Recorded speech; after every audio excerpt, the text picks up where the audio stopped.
জামাল ভাই, আজকের ঘটনাটা শুনেছেন?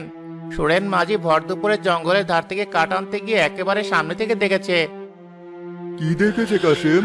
আজকাল জঙ্গলে নতুন কিছু দেখলেই তো সারা গ্রামে হুলস্থুল পড়ে যায়।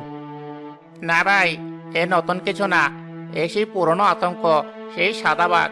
সুরেন তো ভয়ে প্রায় অজ্ঞান হয়ে গিয়েছিল। বলেছে বাঘটার চোখটাকে বরফের গোলার মতো। আমি তো 1 মাস আগেই বলেছিলাম, আমার কথা তো কেউ কানেই তোলে না। 100 বছর পূর্ণ হয়েছে, সে আসবেই। হারানো রাজবংশের আত্মা তার ধন সম্পদ পাহারা দিতে ফিরে এসেছে। মতেন চাচা, আপনি এখনো ওইসব পুরনো কিচ্ছা আঁকড়ে ধরে আছেন? ওটা একটা বাঘ, যার চামড়ার রং সাদা। এর মধ্যে আত্মা, অভিশাপ, এসব খুঁজে কি লাভ? তুই বুঝবি না ফরিদ, তোর চোখে শুধু টাকার ক্ষমতা। বনের নিয়ম বড় কঠিন, যা চোখে দেখা যায় না তার শক্তি অনেক বেশি।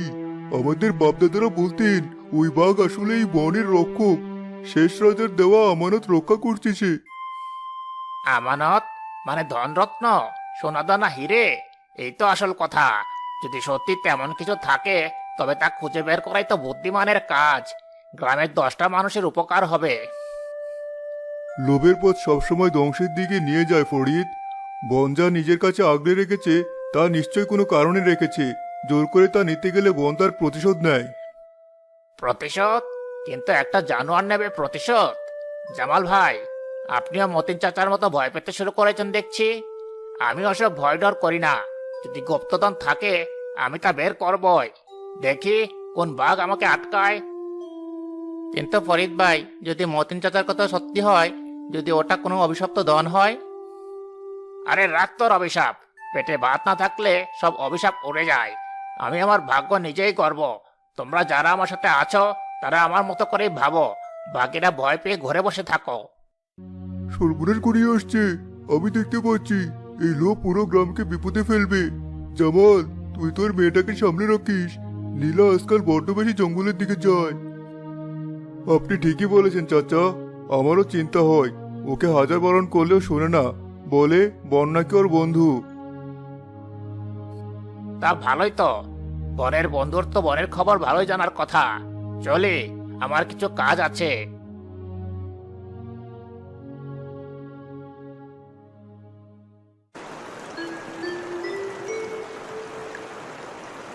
বাবা শুনলে আবার বকাবকি করবে, বলবে এত গভীরে কেন এসেছিস। কিন্তু আমি কি করব? এই জায়গাটা আমাকে এত টানে। এখানকার বাতাস, পাখির ডাক, সবকিছুর মধ্যে কি যেন একটা জাদু আছে। মনে হয় বনটা আমার সাথে কথা বলছে।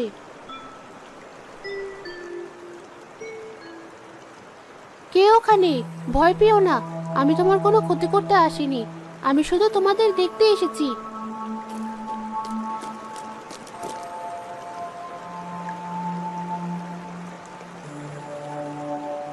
তুমি?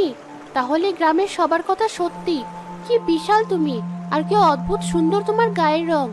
তোমার চোখে কোনো হিংসে নেই, শুধু গভীর একটা প্রশ্ন, যেন তুমি অনেকদিন ধরে আমারই অপেক্ষা করছিলে। বাঘটা কয়েক পা এগিয়ে এসে বসে পড়ে আর নীলার দিকে স্থির চোখে তাকিয়ে থাকে। তুমি আমাকে আক্রমণ করছো না? সবাই তো বলে তুমি অনেক ভয়ানক, কিন্তু আমার তো তোমাকে দেখে একটুও ভয় করছি না। মনে হচ্ছে তুমি খুব একা। আচ্ছা, গ্রামের লোকেরা যা বলে তা কি সত্যি? তুমি কি সত্যি কোনো হারানো রাজার আত্মা? তুমি কি কিছু পাহারা দিচ্ছ? বাঘটা আলতো করে মাথা নাড়ায় এবং যেদিক থেকে এসেছিল সেদিকে ইশারা করে। ওদিকে? ওদিকে তো আরো গভীর জঙ্গল। তুমি আমাকে তোমার সাথে যেতে বলছো? কিন্তু কেন? ওখানে কি আছে? কোনো বিপদ নেই তো? জানি না কেন, কিন্তু আমার তোমাকে বিশ্বাস করতে ইচ্ছা করছে। মনে হচ্ছে তুমি আমাকে কোনো বিপদে ফেলবে না। ঠিক আছে, আমি আসছি তোমার সাথে, চলো।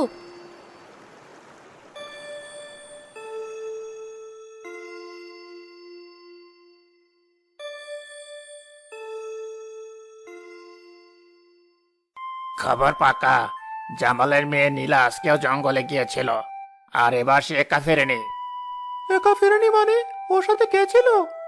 গ্রামের কয়েকজন দেখেছে মেয়েটা নাকি ওই সাদা বাঘটার পিছনে পিছনে জঙ্গলের গভীরে হারিয়ে গেছে। অনেকক্ষণ পর ফিরেছে।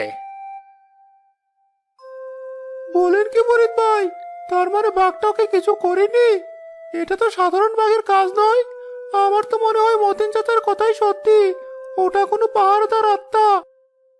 আরে দূর, আত্মা হোক বা জানোয়ার, আমার কিছু যায় আসে না। আসল কথা হলো, বাঘটা যখন ওকে কিছু বলেনি, তার মানে মেয়েটার সাথে ওর কোনো একটা যোগাযোগ আছে। হয়তো এই মেয়েটাই আমাদের গুপ্তধনের দরজা পর্যন্ত পৌঁছে দিতে পারে। কিন্তু আমরা ওকে জিজ্ঞাসা করলে কেউ বলে দেবে? জামাল ভাইয়ের মেয়েকে তো চেনেন, সহজে মুখ খুলবে না। কে বলেছে জিজ্ঞাসা করতে হবে? আমরা ওকে অনুসরণ করব।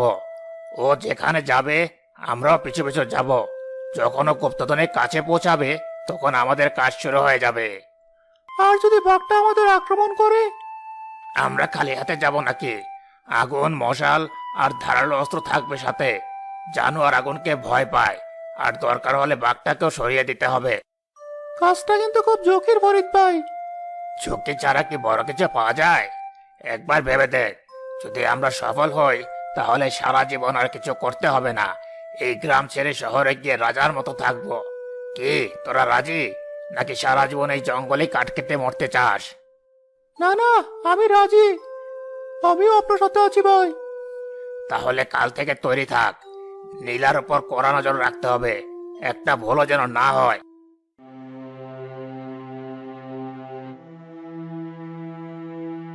এই এলি তুই? কোথায় ছিলি সারাদিন? জানিস আমরা তোর জন্য কতটা ভেবেচিন্তে মরেছি। মা, আমি তো বনেই ছিলাম, আমার জন্য চিন্তা করো না। কোথায় ছিলি মা? আজ নাকি তোকে গ্রামের অনেকে জঙ্গলের অনেক গভীরে যেতে দেখেছে। শুধু তাই না, ওরা বলছিল তোর সাথে নাকি ওই সাদা বাঘটা ছিল। এটা কি সত্যি নীলা? তুই ওই রাক্ষসের সামনে পড়েছিলি? মা, ও কোনো রাক্ষস নয়, ও খুব শান্ত।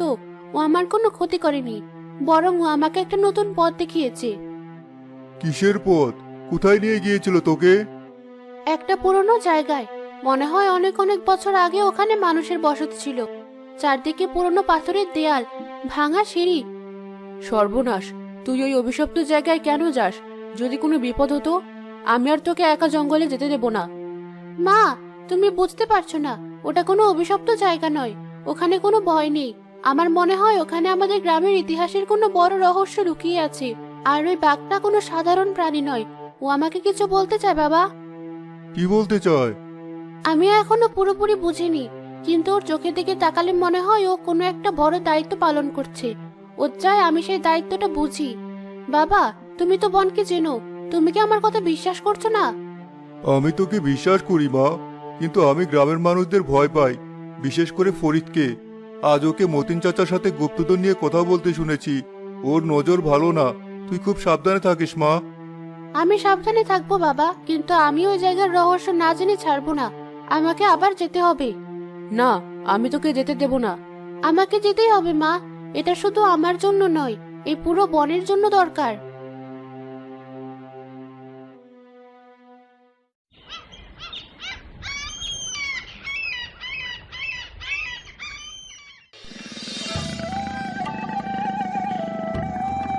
আমি জানতাম তুমি এখানেই থাকবে। কাল রাতে আমার ঘুম হয়নি, শুধু তোমার আর এই জায়গাটার কথা ভেবেছি। আজ তুমি আমাকে বলবে এখানে কিসের রহস্য লুকিয়ে আছে। বাঘটা একটা লতায় ঢাকা গুহা মুখের দিকে ইশারা করে। ওই গুহার ভেতরে? ওটা তো খুব অন্ধকার। ভেতরে কি সাপ খোপ আছে? বুঝেছি, তুমি বলছো ভয় পাওয়ার কিছু নেই। তুমি কি আমার সাথে ভেতরে আসবে?